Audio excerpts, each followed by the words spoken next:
llevar 666 que está en base 10 a base 5.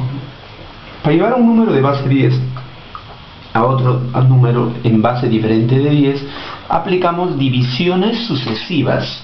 Comienzo, a ver, vamos a dividir con cuidado. 666 entre 5.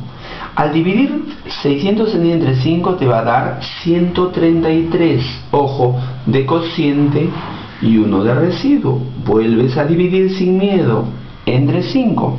Te va a dar 26 de cociente y 3 de residuo. Vuelves a dividir, te va a dar 5 de cociente y 1 de residuo. Vuelves a dividir entre 5, me da 1, ¿es cierto? 1 de cociente y 0 de residuo. El número se toma así, ¿no? A partir del último cociente vas formando así, con los residuos.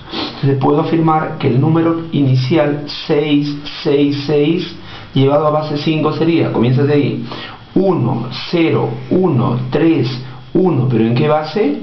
En base 5.